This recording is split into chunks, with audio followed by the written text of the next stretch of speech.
नमस्ते प्यारे विद्यार्थियों, गोविंदगढ़ महाविद्यालय द्वारा चलाई जा रही ऑनलाइन कक्षाओं में एक बार फिर से मैं दीपक कुमार, सहायक आचार्य हिंदी, आप सभी का हार्दिक स्वागत करता हूं। मैं आशा करता हूं कि आप सब हमारे द्वारा चलाई जा रही इन ऑनलाइन कक्षाओं में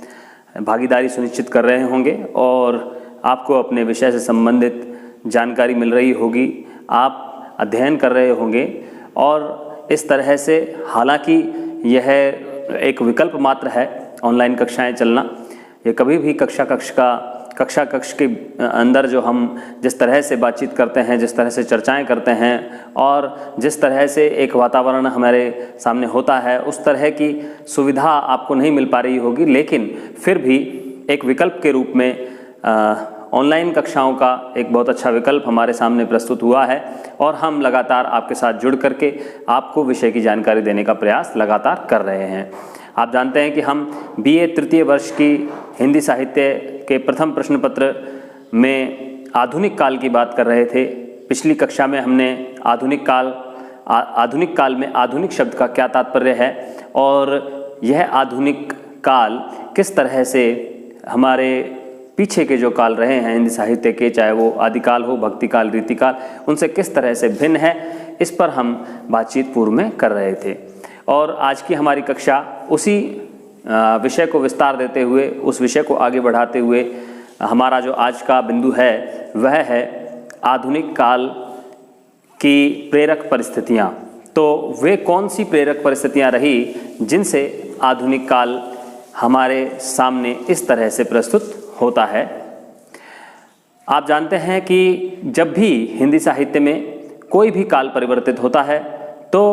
उसके पीछे दो कारण मुख्य रूप से दिखाई पड़ते हैं। एक तो होता है कि किसी एक समय में किस तरह की परिस्थितियां थी, उससे उसकी प्रतिक्रिया में किस तरह का साहित्य उत्पन्न होता है। तो एक तो बिंदु आता है प्रतिक्रिया का और दूसरा आता है प्रभाव का। हो सकता है कि पीछे अतीत में इस तरह की कोई घटनाएं किस तरह से जन्म लिया हो और उन घटनाओं से प्रभावित होकर के नई घटनाएं हमारे सामने, नई परिस्थितियां हमारे सामने प्रकट हुई हों और उससे प्रेरित होकर के साहित्य में कोई नया परिवर्तन उपस्थित हुआ हो। तो मुख्य रूप से प्रतिक्रिया और प्रभाव, इसे प्रतिक्रिया और प्रभाव का सिद्धांत या नियम भी कहा जा सकता है। कोई ऐसी परिस्थिति हो जो उपयुक्त नहीं रही हो और उसके विरोध में, उससे संघर्ष के परिणाम स्वरूप उसकी प्रतिक्रिया में किसी नई प्रवृत्ति का उत्पन्न होना, या किसी एक परिस्थिति जो कि अपनी शुरुआती अवस्था में हो और किसी घटना से प्रभावित होकर के वह प्रवृत्ति अधिक स्पष्ट रूप से इस काल में उपस्थित हो जाए, तो वह प्रभाव से उत्पन्न होना उसे कहा जाएगा। तो प्रतिक्रिया और प्रभाव, इस तरह से हमारे सामने नई प्रवृत्तियां उपस्थित होती हैं और जब ये प्रवृत्तियां अपने पूर्व के कालों से बिल्कुल अलग दिखाई पड़ती हैं, एक विभाजन रेखा खींचना जहां संभव हो सकता है या अलग अलग बिल्कुल दिखाई देने लगती हैं जब प्रवृत्तियां, तो हम उस काल का नाम अलग कर देते हैं और एक विभाजक रेखा दोनों कालों के बीच में खींच ली जाती है। तो इस तरह से यदि हम बात करें आधुनिक काल को हमारे सामने लाने के लिए और आधुनिक काल की जो प्रमुख प्रवृत्तियां रही हैं इस काल के साहित्य की, उनको हमारे सामने स्पष्ट करने में कौन सी परिस्थितियां उत्तरदायी रही हैं, तो उसमें हम सबसे पहले बात करते हैं राजनीतिक परिस्थितियों की। आप जानते हैं कि आधुनिक काल जो है वो हमारे सामने, अगर हम आचार्य रामचंद्र शुक्ल जी के इतिहास की बात करें तो वो 1843 से आधुनिक काल का आरंभ मानते हैं। हालांकि वो आधुनिक काल के प्रथम उत्थान का आरंभ 1868 ईस्वी से मानते हैं, लेकिन 1843 से आधुनिक काल और जो प्रथम उत्थान है जो कि भारतेंदु युग से शुरू होता है 1868 से, उस बीच के 25 साल को वो संक्रांति काल या संक्रमण काल का नाम देते हैं। और ये वो काल था जब रीतिकाल की परिस्थितियां या प्रवृत्तियां अभी साहित्य से लुप्त नहीं हुई थी और धीरे धीरे आधुनिक काल की प्रवृत्तियां जन्म ले रही थी। तो ये संक्रमण काल है और 1868 के बाद जहां भारतेंदु द्वारा संपादित एक पत्रिका का प्रकाशन होता है जिसका नाम है कवि वचन सुधा, वहाँ से हिंदी साहित्य में आधुनिक काल में प्रथम उत्थान का आरंभ माना जाता है। तो यदि हम बात करें मोटे मोटे तौर पर कि 1850 ईस्वी के आसपास से हिंदी साहित्य के आधुनिक काल का आरंभ माना जाता है। 1850 में यदि बात करें तो भारतेंदु जी का जन्म हुआ था और तभी से ऐसा माना जाता है कि धीरे धीरे प्रवृत्तियाँ दिखाई देने लगी स्पष्ट तौर पर, और काव्य में हालांकि स्पष्ट तौर पर नहीं दिखाई दी जा रही थी परिस्थितियाँ, लेकिन परिस्थितियाँ चूँकि 1850 के आसपास से हिंदी गद्य अपना एक स्वरूप ग्रहण करने लगा था, और यही कारण है कि आचार्य शुक्ल ने इस काल को गद्य काल भी कहा है। तो गद्य में प्रमुख रूप से आधुनिक काल की ऐसी प्रवृत्तियां दिखाई देने लगी, ऐसी विशेषताएं दिखाई देने लगी और ऐसे जीवन मूल्य नए दिखाई देने लगे जो कि रीतिकालीन साहित्य में दिखाई देने वाली प्रवृत्तियों, उनमें दिखाई देने वाले जीवन मूल्यों, उनमें दिखाई देने वाली विशेषताओं से बिल्कुल अलग थे। तो यहाँ से एक 1850 के आसपास से माना जाता है कि आधुनिक काल का आरंभ हुआ। आप जानते हैं कि 1850 में भारत पर अंग्रेजी साम्राज्य का अधिकार था और भारतीय जो जनता थी वह अंग्रेजी शासन की गुलाम थी। और ऐसा भी नहीं है कि 1850 में ही गुलाम हुई जाकर के, यह मनोवृत्ति उत्पन्न होते होते भी 100 साल का समय लगा। 1757 में आप जानते हैं कि प्लासी का युद्ध हुआ, और प्लासी के युद्ध में जब भारतीय जो शासन पद्धति जो यहाँ पर प्रचलित थी, जिस तरह से राजाओं का शासन यहाँ पर हुआ करता था और जिस तरह से सामंती शासन व्यवस्था ने घुटने टेक दिए अंग्रेजी शासन के सामने, अंग्रेजी साम्राज्यवादी नीति के सामने, उन अंग्रेजों के सामने जो प्रथमतः भारत में आए थे व्यापार करने के नाम पर। उनकी एक कंपनी थी ईस्ट इंडिया कंपनी, आप जानते हैं। ईस्ट इंडिया कंपनी के नाम से जब अंग्रेज भारत में आए थे और भारत की समृद्धि को देख करके, भारत की संपन्नता को देख करके, भारत उस समय भी माफ़ कीजिएगा, सोने की चिड़िया नाम से विख्यात था। उस सोने की चिड़िया के आकर्षण ने अंग्रेज़ों को यहाँ पर खींच लाए। अंग्रेज यहाँ पर खींचे चले आए और अंग्रेज़ों ने धीरे धीरे भारत की जो व्यवस्था थी उसको हस्तगत करना प्रारंभ किया। 1757 में जब प्लासी का युद्ध हुआ अंग्रेज़ों और नवाब सिराजुद्दौला के बीच में, तो भारत की जो शासन पद्धति या सामंतीय जो शासन पद्धति थी उसने अंग्रेज़ों के सामने घुटने टेक दिए और धीरे धीरे अंग्रेज़ों ने भारत में जितनी भी प्रचलित थी सामंती व्यवस्था, जो छोटी छोटी रियासतें थी जो कि सुदृढ़ मानी जाती थी अपने समय में, उनका धीरे धीरे ह्रास करना आरंभ किया और उन पर अधिकार करना आरंभ किया। भारत के जो ये छोटे छोटे राज्य थे वो आपस में पहले भी लड़ते रहते थे, एक दूसरे के प्रति उनके मन में वैमनस्य का भाव था, कटुता का भाव था और युद्धों का माहौल यहाँ पर था, और उसी का फ़ायदा उठाया अंग्रेज शासन ने। मुग़ल शासन की जो नींव थी वह भी अब चरमरा चुकी थी और बहुत ज़्यादा पतन की कगार पर जो मुग़ल काल था वह खड़ा हो चुका था। अंग्रेज़ों ने उसका बड़ा फ़ायदा उठाया और धीरे धीरे उन्होंने भारत की जो सत्ता थी उसको हस्तगत करना आरंभ किया। 1857 में आकर के पहली बार भारत के जो लोग थे, भारत का जो जनमानस था, उन्होंने प्रयास किया कि इस संकट से मुक्ति पाने के लिए उनकी जो आत्मा थी वह छुटकारा पाने के लिए अंदर से तड़पने लगी थी, और उस तड़प की जो अभिव्यक्ति थी वो 1857 की क्रांति में हमें दिखाई पड़ती है। उसके 1857 की क्रांति के कारणों के बात अगर हम करें तो डलहौजी की जो डॉक्ट्रिन ऑफ लैप्स की नीति थी या विलीनीकरण की जो नीति थी, जो भारतीय राज्य थे उनको उन्होंने कुछ नियम बनाए थे। उन नियमों के आधार पर भारत के जो देशी राज्य थे, जिनमें रानी लक्ष्मीबाई का राज्य भी था और झांसी की जो सत्ता थी उसे भी हस्तगत करने का उन्होंने प्रयास किया था। और इसी विलीनीकरण की नीति का विरोध करते हुए, जो कि डलहौजी की नीति थी, उसका विरोध करते हुए यहाँ हमें दिखाई पड़ता है कि किस तरह से भारत के जो आम जनता थी वह भारत के जो ब्रिटिश शासन के जो सैनिक थे उनके साथ मिल करके उन्होंने एक बड़ा भारी जन आंदोलन चलाया और 1857 की क्रांति उस रूप में हमारे सामने आती है। और 1857 की क्रांति यद्यपि असफल हो गई, लेकिन उसके बाद भी अगर हम देखें तो 1857 की क्रांति के दौरान जिस तरह की घटनाएं घटित हुई और जिस तरह से अंग्रेज़ों को उनके किलों में जाकर के भारत की जनता ने जाकर के उनको नुकसान पहुंचाया, उनको हताहत किया, उससे भारतीयों के मन में जो अंग्रेजी शासन था उससे मुक्ति पाने की राह खुल चुकी थी। उन्हें ऐसा प्रतीत होने लगा कि अब किसी भी प्रकार से इनके शासन को समाप्त किया जाना चाहिए और इनके शासन के स्थान पर भारत का स्वयं का शासन होना चाहिए। और एक समझ जो भारत को एक नक्शे के तौर पे देखने की जो समझ थी वो लोगों में विकसित हुई। इससे पहले तो झांसी के राज्य के जो लोग थे वो झांसी को ही अपना राष्ट्र समझ रहे थे। अभी हमने अगर आदिकाल में अगर आप बात करें कि आदिकाल की एक प्रमुख विशेषता मानी जाती है, आदिकाल की एक प्रमुख विशेषता मानी जाती है कि संकुचित राष्ट्रीयता की भावना लोगों में थी। तो वो संकुचित राष्ट्रीयता की भावना आधुनिक काल से पहले तक थी। अंग्रेजों ने ये बताया सबसे पहले कि ये जो पूरा भारत जो हमें दिखाई देता है वो एक राष्ट्र है। और 1857 की क्रांति जब मेरठ और उत्तर प्रदेश और राजस्थान और मध्य प्रदेश की छावनियों में जब इस तरह से संघर्ष का आरंभ हुआ अंग्रेजों के खिलाफ, उससे एक सामान्य समझ भारत के सामान्य आदमी के मन में आई कि ये पूरा जो एक राष्ट्र है ये केवल झांसी तक सीमित नहीं है, या ये केवल राजस्थान के किसी एक परगना तक सीमित नहीं है, या किसी एक रियासत तक सीमित नहीं है, यह पूरा का पूरा एक राष्ट्र है। तो एक राष्ट्र के भीतर की जो भावात्मक एकता की भावना है वह भी अंग्रेजों की साथ लड़े गए इस युद्ध में लोगों को अनुभव हुई। और यह भी अनुभव हुआ कि अंग्रेज जो हैं वो उन्हें हराया जा सकता है, उनसे सत्ता को हस्तगत किया जा सकता है, वो हमारे ही सैनिकों के दम पर लड़ रहे हैं। और यदि हमारे ही सैनिक उनके खिलाफ हो जाएं या हमारे ही लोग यदि प्रयास करें तो हम सभी प्रकार से अंग्रेजों को अपने राज्य से, अपने देश से, अपने राष्ट्र से निकाल सकते हैं। ऐसी भावना लोगों के मन में आने लगी। और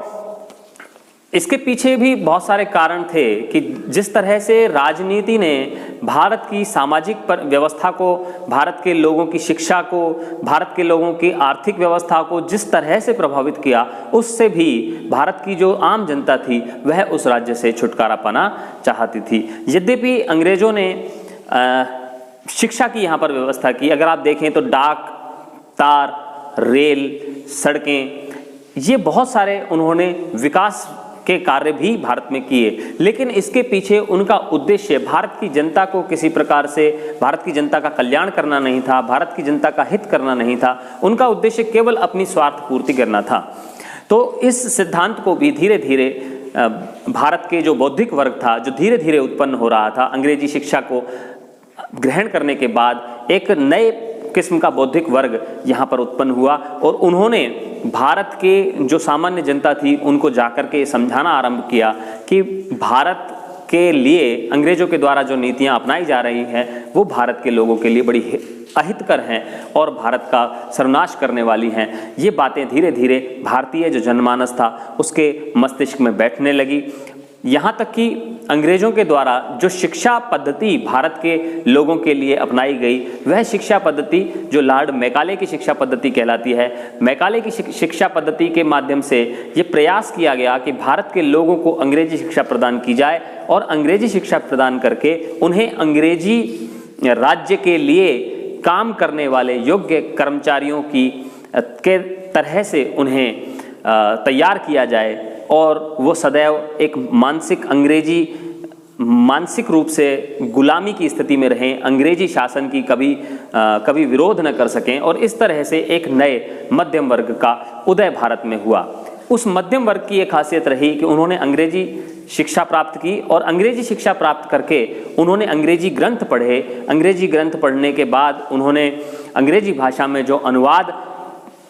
थे विश्व भर के साहित्य के, विश्व भर के इतिहास के, विश्व भर की राजनीतिक व्यवस्थाओं के, उसको उन्होंने पढ़ा और उससे ये सीखा कि भारत में आज किस तरह की व्यवस्था प्रचलित है और यदि इस व्यवस्था को सुधारना है तो उसके लिए किस तरह के कदम उठाने पड़ेंगे, किस तरह की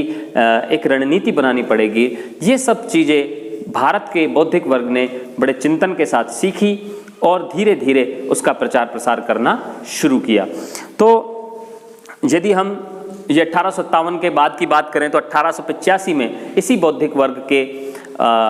आगे बढ़कर के प्रयास करने के कारण ही 1885 में भारत में इंडियन नेशनल कांग्रेस की स्थापना हुई। और इंडियन नेशनल कांग्रेस की स्थापना के साथ साथ ही एक ऐसा वर्ग उदय हुआ जिसने राजनीतिक कार्यों में हस्तक्षेप करना शुरू किया और भारत के लिए एक जो अच्छी राजनीतिक व्यवस्था कैसी होनी चाहिए उसके लिए उन्होंने कार्य करना शुरू किया। यदि हम देखें 1905 में अगर हम जाएं तो लॉर्ड कर्जन की जो नीति थी, भारत को बांटने की जो नीति थी, उसके पीछे उन अंग्रेजों का क्या मंतव्य था, उस मंतव्य को भी स्पष्ट करने का कार्य इसी बौद्धिक वर्ग ने संभाला। और आप देखें उस समय पे बड़े आंदोलन हुए और 1915 में जब भारत आए महात्मा गांधी, तो उन्होंने पूरे स्वतंत्रता आंदोलन की बागडोर अपने हाथ में ले ली और पूरे साहित्य पर महात्मा गांधी के आने के बाद से, जब महात्मा गांधी 1915 में भारत आए, उसके बाद से आप देखें 1916 से छायावादी साहित्य, प्रगतिवादी साहित्य, उस पर पूरे साहित्य पर महात्मा गांधी की जो सत्य अहिंसा और सविनय अवज्ञा और इस तरह के असहयोग आंदोलन, उन सब का प्रभाव हमें पूरे साहित्य पर दिखाई पड़ता है। तो पूरी जो राजनीतिक व्यवस्था रही, यदि हम थोड़ा सा भारत की राजनीति जो कि 1857 से 1947 तक के बीच की रही, आधुनिक भारत की जो राजनीति रही उसको समझें और भारत के जो ऐतिहासिक परिदृश्य है 1857 से 1857 से लेकर 1947 तक के भारतीय इतिहास के पूरे घटनाक्रम को देखें तो हम समझ पाएंगे कि जिस तरह के सामाजिक परिस्थितियां उत्पन्न हुई भारत में, जैसी ऐतिहासिक परिस्थितियां, माफ़ कीजिए राजनीतिक परिस्थितियां उत्पन्न हुई, सांस्कृतिक और धार्मिक और आर्थिक परिस्थितियां जैसी उत्पन्न हुई, उसी से प्रभावित होकर के हमारे साहित्य में 1857 से या 1850 से जो आधुनिक काल आरंभ होता है उस पर भी पूरे उस राजनीतिक घटनाक्रम का प्रभाव दिखाई पड़ता है। आगे हम बात करें धार्मिक परिस्थितियां क्या रही, तो आप जानते हैं कि भारत में जब अंग्रेजों का शासन स्थापित हो गया और उन्होंने ये देखा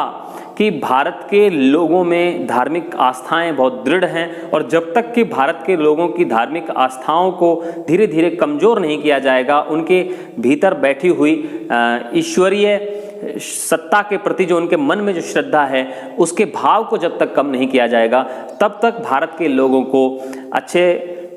तरह से गुलाम बनाना बहुत संभव नहीं है। इसीलिए उन्होंने प्रयास किया कि ईसाई मिशनरी भारत में आए और उन्होंने हिंदू जो देवी देवताएं हैं उनका विरोध करना शुरू किया, उनकी बुराई करना शुरू किया, उनकी खिल्ली उड़ाना शुरू किया, मूर्ति पूजा का विरोध करना शुरू किया और धीरे धीरे ईसाई धर्म का प्रचार करना उन्होंने शुरू किया। और इस तरह से जो भारत की जो ऐसी जनता थी, जो धार्मिक जनता थी और धर्मभीरू जनता जो थी, उनके जो भाव थे ईश्वर के प्रति, उस पर उन्होंने कुठाराघात करने का प्रयास किया। लेकिन इसी की प्रतिक्रिया में जब ईसाई धर्म के जो धर्म प्रचारक ईसाई धर्म का प्रचार कर रहे थे और धर्म परिवर्तन करवा रहे थे भारत की सामान्य भोली भाली जनता का, उसी समय कुछ लोगों ने बीड़ा उठाया। जैसे अगर हम बात करें राजा राम मोहन राय की, तो उन्होंने ब्रह्म समाज की स्थापना की और उपनिषदों को आधार बना करके धर्म का जो सात्विक स्वरूप है उसको जनता के सामने रखना शुरू किया। और यदि हम आगे थोड़ा सा बात करें तो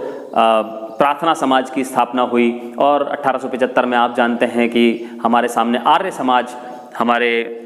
स्वामी दयानंद सरस्वती के द्वारा ये प्रयास किया गया। आर्य समाज के द्वारा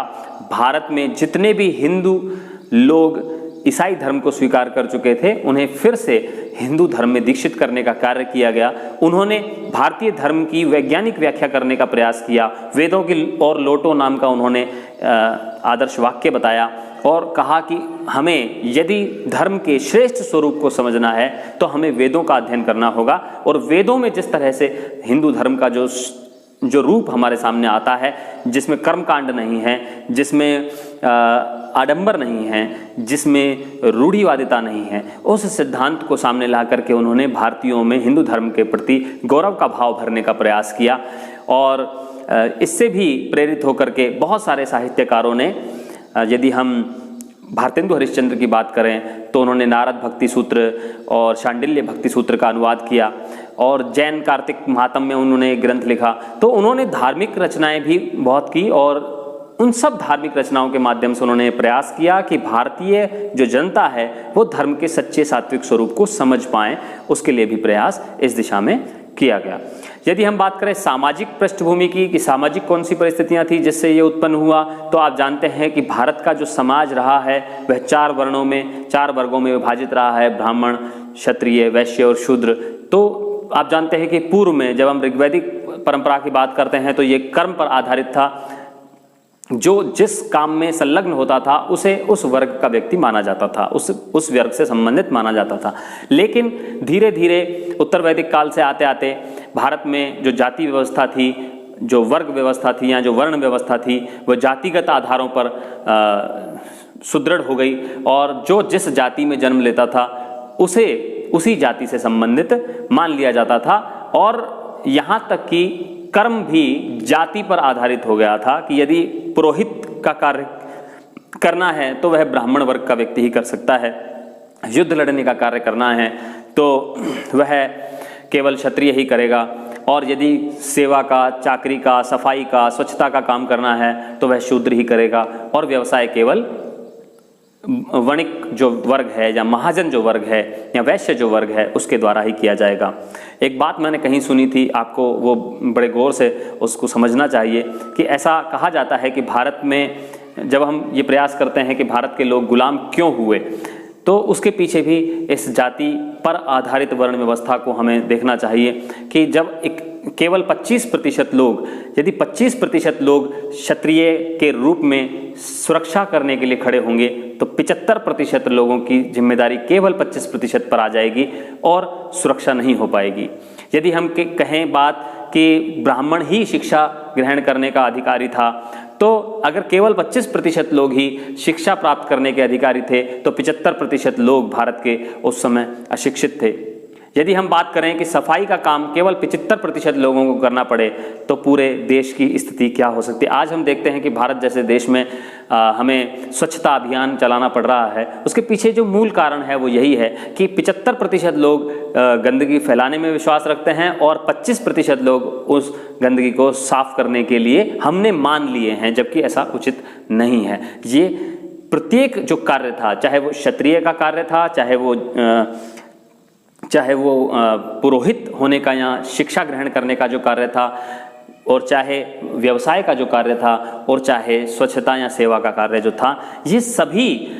व्यक्ति की योग्यता पर आधारित होना चाहिए था। लेकिन जाति पर आधारित होने के कारण जो हमारी जाति व्यवस्था है उसमें बहुत सारी बुराइयां उत्पन्न हो गई और धीरे धीरे भारत गुलाम हो गया। उसके पीछे भी इस तरह से कारण ढूंढे जा सकते हैं। मैं ये नहीं कह रहा हूं कि 100% यही एक कारण रहा भारत के गुलाम होने का, लेकिन इसके पीछे भी ये जो भारत की जाति आधारित वर्ण व्यवस्था है इसमें भी इसके सूत्र ढूंढे जा सकते हैं। यदि हम बात कर रहे थे सामाजिक कारणों की, तो वह जो जाति व्यवस्था है, जो वर्ग व्यवस्था है, जो जाति पर आधारित वर्ग व्यवस्था है, वह हालांकि यहाँ मध्यम वर्ग का उदय हुआ 1850 के बाद, अंग्रेजी शिक्षा पद्धति के बाद, लेकिन फिर भी आज तक भी यदि हम देखें, हमारे आसपास देखें, तो जाति व्यवस्था का जो दुष्चक्र है उससे हम आज तक भी मुक्ति नहीं पा सके हैं। और 1850 के बाद भी कोई स्थिति पे परिवर्तन नहीं आया था और हमारे जो गांव थे वहाँ उन गांवों में जाति के आधार पर बड़ा भेदभाव हो रहा था। यहाँ तक कि स्त्रियों की दशा बहुत ठीक नहीं थी। महादेव गोविंद रानडे जैसे लोग, और यदि हम बात करें ज्योतिबा फुले जैसे लोग, ये प्रयास कर रहे थे कि स्त्रियों को शिक्षा मिलनी चाहिए और स्त्रियां जब तक सुशिक्षित नहीं होंगी तब तक वो देश के किसी भी आर्थिक या सामाजिक या राजनीतिक कार्यों में भाग नहीं ले सकेगी, और इस तरह से देश की आधी आबादी भारत के विकास में सहयोग नहीं कर पा रही थी। इस बात को समझते उन्होंने ऐसा प्रयास किया। ईश्वरचंद विद्यासागर ने प्रयास किया, राजा राम मोहन राय ने विधवा विवाह की जो एक प्रथा थी उसको शुरू किया, और साथ ही साथ बाल विवाह जैसी कुछ कुरीतियाँ थी, कन्यावध जैसी, कन्या भ्रूण हत्या जैसी आज हो रही हैं, कन्यावध जैसी कुप्रथाएं इस समाज में प्रचलित थी, और पूरी तरह से जो सामाजिक व्यवस्था थी वो बहुत ज़्यादा सुदृढ़ नहीं थी। और जाति के आधार पर, संप्रदाय के आधार पर झगड़े होना जैसे आज भी आप देखते हैं, उस समय भी बड़े स्वाभाविक था। उस समय भी आप देख पाते थे कि जाति के आधार पर या छुआछूत का बहुत यहाँ, अगर आपने मंगल पांडे फिल्म देखी है तो उस फिल्म में जाकर के आप देखें कि किस तरह की एक जाति व्यवस्था और उससे उत्पन्न छुआछूत की व्यवस्था, सती प्रथा उस समय प्रचलित थी। और समाज, हमारा जो भारतीय समाज था, वो बहुत सारी सामाजिक कुरीतियों और बुराइयों से जूझ रहा था। लेकिन धीरे धीरे ईश्वर चंद्र विद्यासागर जैसे लोग, महादेव गोविंद रानाडे जैसे लोग और राजा राम मोहन राय जैसे लोग, स्वामी विवेकानंद जैसे, दयानंद सरस्वती जैसे लोग प्रयास कर रहे थे धीरे धीरे कि किसी तरह भारत के लोगों को इस तरह की सामाजिक बुराइयों से छुटकारा दिलवाया जाए। और यही कारण है कि भारतेंदु के साहित्य को जब हम देखते हैं तो वो समाज सुधार की बड़ी बातें करते हैं। उसमें वो शराब न पीने की बात करते हैं, विदेश जाकर के शिक्षा प्राप्त करने का वो समर्थन करते हैं। जबकि हिंदू समाज में ये था कि विदेश जाने वाला व्यक्ति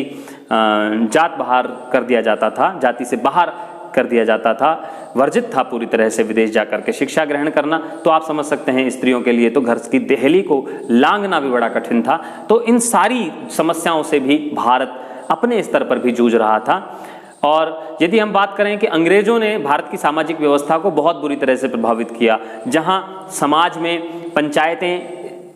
पंचायतें भारत में छोटे मोटे जो झगड़े घरों में, परिवारों में जो हो रहे थे, उनको अपने स्थानीय लेवल पर ही, स्थानीय स्तर पर ही